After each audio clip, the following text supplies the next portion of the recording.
Hello Pythoneer, welcome to your 19th Python tutorial.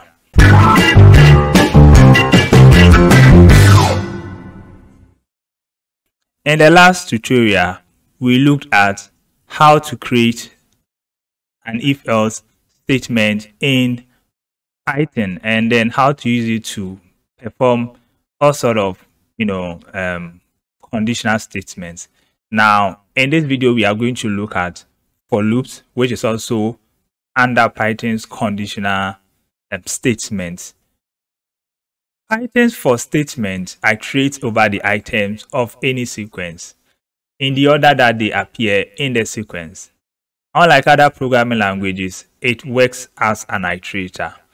So if you followed along the tutorial, you would see that the Python for statement has been used in a number of times in various examples. So let's see how to create a Python for statement. I'll switch over to my code. So here I have two lists. Okay, so I have a menu that is salad, juice, and then cake. And then I have fruits, which is apple, melon, mango, cashew, banana, and then grapes. Okay, so now to create a for loop in Python, we use the keyword for. Okay, and then when we do that, we now specify sort of a variable, okay, which is going to be like the iterator. Okay, so for every cycle of the loop, that variable or that item iterator is going to represent any item or the current item in the loop. Okay, so what I normally prefer to do is to use the singular name for the item that I'm going to loop through. That is if the item is in plural. Okay, but you can use anything you want, like X, I, and then so on. So for fruits, in fruits, okay, and then I will just say print, okay, fruits. And ladies and gentlemen, this is how you create a very simple for loop. Very, very easy. So now let's run our code and see what we get. Okay, so now our fruits have been listed here: apple, melon, so on up to grapes. So this is how we create a very basic for loop. So what if you want to stop the iteration or the loop, okay, when a certain condition is met? So let's say you want to stop the iteration when you come across a fruit like cashew and then so on. So that is what the break statement does. Now with the break statement, we can stop the loop before it has looped through all the items. Okay, so now let's see how to use the break, okay, to stop the current iteration when a condition is met. So I'll comment my code.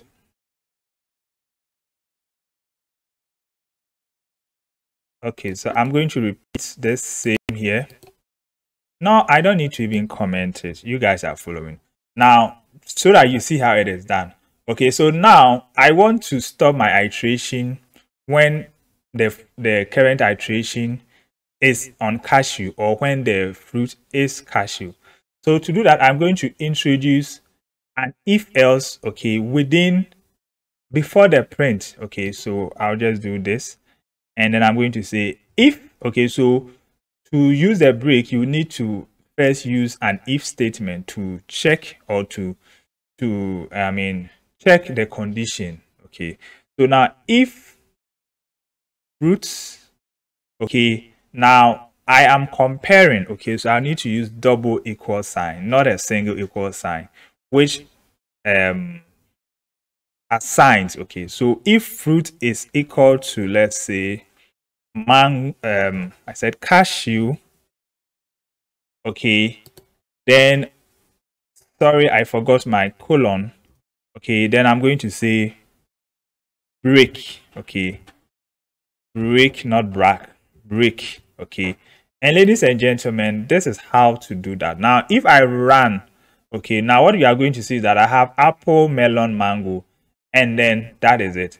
Now, what am I doing? Okay, so what I do is that I check the iteration before printing. Okay, so it takes apple, check is apple, cashew, no, go ahead and print melon, mango. Now when it gets to cashew, it checks is cashew, yes, cashew is cashew, so break.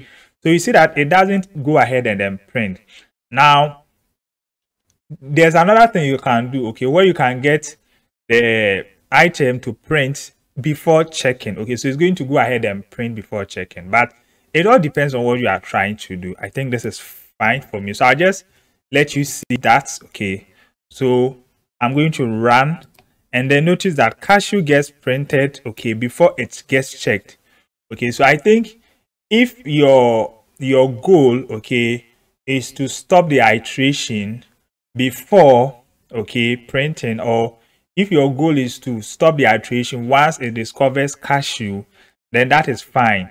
But if you want to stop the iteration after it has discovered cashew and printed, then it's up to you. Okay, so I'll redo what I did earlier on. Okay, so that it checks cashew before printing. So once it is cashew, it won't go ahead and print. Good.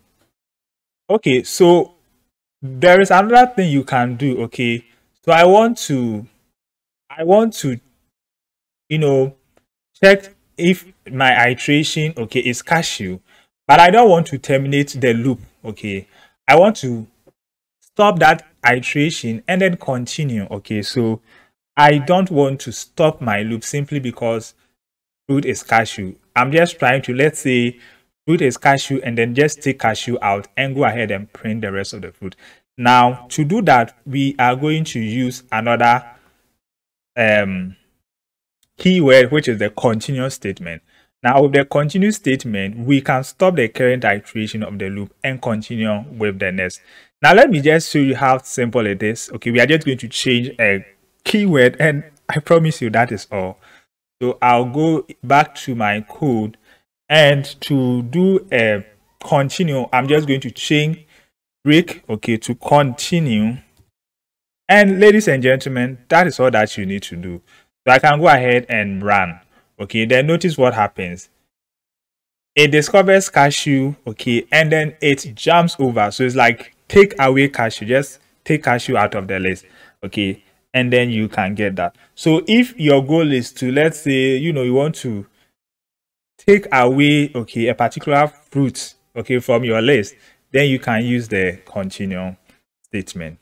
Good. So next, we are going to look at what we call the range. Okay, so if you follow along the tutorial, you have seen me use that. Okay, so let's say you want to print out, okay, sequence of numbers, okay, like you want to print a sequence of numbers that falls between two numbers. Okay, so you want to print all ages that fall within, let's say, 5 to 9, okay, 5 and 9, okay, or you want to print ages that fall between maybe 5 and 30, but you want to print only even ages, those kind of thing. Now, to look through a set of code a specified number of times, we can use the range function. The range function returns a sequence of numbers starting from 0 by default and increments 1 by default and ends at a specified number. So let's see that in action. Okay, so I am not going to use my fruits or my menu. Okay, so let's say I have let's just see how it is done. Okay, so I'm going to use a 4. Okay, so 4, okay, and then I'm going to say x. So my iterator here is going to be x. Okay, I just want to use x, not like fruit, because I don't even have any plural. So for x, okay, in, okay, range. Okay, so this is how you do it for x in range, and then you are going to specify. Now, this method here is going to take up to 3 arguments. Now, the first argument is going to be your start number, okay, and then the next argument, okay, is going to be your end number. Now, let me explain this. Okay, so when you have a range of 1 to 30, then you are going to print from 1 to 29. Okay, so if your goal is to end at 30, then you have to specify your end to be 31 so that 30 gets printed. Okay, so this is all that you need to do, and then we can say print X. Okay, so I can just run my code, and then okay, sorry guys, I forgot my colon. I'll run my code, okay, and then I have my numbers print from 1 to 30. Okay, so notice I told you that if you want to include 30, so it's 1 to 31, 31 not, I mean, exclusive. Okay, and then you have your number. Now you can also specify, okay, an increment. So let's say my goal is not to print 1, I want to print in intervals of 5. Okay, then I can specify an increment. Okay, that's going to be the third item in your argument. Okay, so when I run this, so my increment is 5. When I run this, ladies and gentlemen, I'm going to have my values printed from 1, okay, with the interval of 5. So 1, 6, 11, 16, 21, and then so on. Now, the last thing I'll tell you about the range is that now if you only have one, let's say data in your argument, like let's say 30. Now, what you are trying to say is that you want to, your start is going to be 1. I mean, yeah, 1 by default. Okay, sorry, 0 by default. Okay, and then you want your end to be 30. So this 30 here signifies only your end. So you don't have the start and then the increment. Okay, so this only will stand for the end. Okay, so now when I run this, okay, then you have your data printing from your range printing from 0 to 29, because I told you that it's going to start by 0 by default and so on. So now let me reverse back to this. Okay, and then I'm going to run again. Okay, so that is the range. Now the next thing we want to look at, okay, is an else in a for loop. Okay, so we just print our range and we end it as that.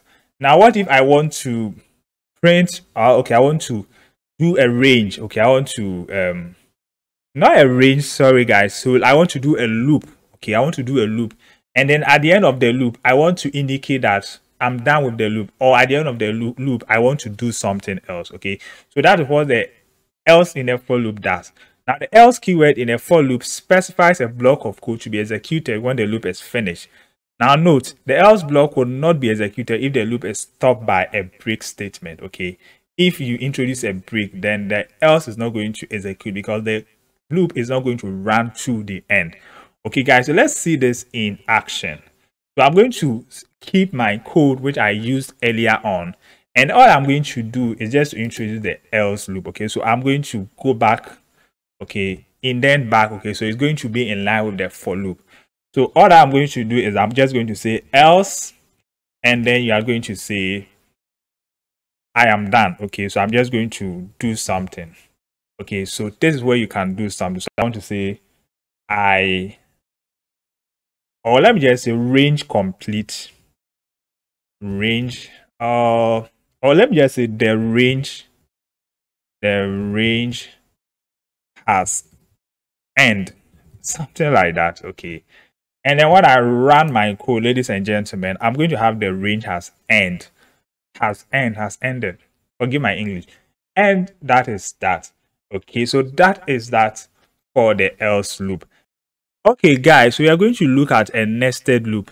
Now a nested loop is a loop inside a loop. Okay, now the inner loop will be executed one time, okay, for each iteration of the outer loop. Okay, now this can be a bit confusing at first, okay, but I'm going to try to make it very simple. So the key here is that the inner loop will be executed one time, okay, for each iteration of the outer loop. Okay, so now the focus is going to be on the outer loop. Okay, it's going to be on the outer loop. Okay, so it's going to be something like you have menu, you have fruits. Okay, so what I intend to do is that, okay, for every menu, okay, I want to prepare using each of the fruits. Okay, so if you have salad, I want to prepare apple salad melon salad, mango salad, cashew salad, and so on. Then I'll come again. Okay, so the inner loop is going to execute once again, okay, for melon salad, melon juice, okay, apple juice, melon juice, mango juice, and so on. Then it's going to go once again, okay, for apple cake, melon cake, mango cake, and then so on. Okay, so now let's just see that in an example. Okay, so I have so this is how I go about it. I'll say for m, okay, in menu, okay, for m in menu, and then I'm going to say for f, okay, so the outer loop is menu and then the inner loop is fruits. Okay, so for f in fruits, okay, now this is what you are going to do now. Okay, so now so yes, so the focus is actually going to be in the inner loop, not the outer loop. So the inner loop, okay, so here I'm going to say print, okay, and it depends on how I want to print it. Okay, I can say print mf, okay, or fm, but because I want to say apple salad, not like salad apple, you know, so I'm going to say f first and then m. Okay, so now this is what I'm going to execute. Okay, but this is not just going to be executed like once, okay, like apple, melon, mango, and then so on. Okay, so we are going to rather have, okay, the first iteration, okay, for the entire fruits, okay, and it's going to run, okay, for this first outer loop. Then it's going to run again for this second outer loop. Then it's going to run again for this third outer loop. So depending on the number of outer loops, okay, this is going to run. Okay, so if it is 5, then this inner loop is going to run like 5 times. Okay, so that is the trick. So now when I run my loop, okay, so you can see apple salad, so apple salad, okay, melon salad, mango salad, up to grapes. Okay, then when it ends, it begins again, okay, for the next item in the outer loop, apple juice, melon juice, and so on. And then finally apple cake, melon cake, and then so on. Okay, and so ladies and gentlemen, this is a nested for loop. Okay, so go ahead and then you can practice it just to gain better understanding. Now the last thing I want to talk about is a pass statement. Now for loops cannot be empty, but if you for some reason have a loop with no content, put in a pass statement or keyword to avoid getting an error. Okay, so let's say I have this. Okay, now I want to print, okay, m, that's menu, and then I run. Now it gives me this. Now let's just say I'm not ready to print and then I just leave it empty. When I run this, it's going to give me an error. Okay, so the way to stop that is to just introduce a pass, and ladies and gentlemen, your loop runs without any result. So guys, this is all about for loops. I'll see you in the next video.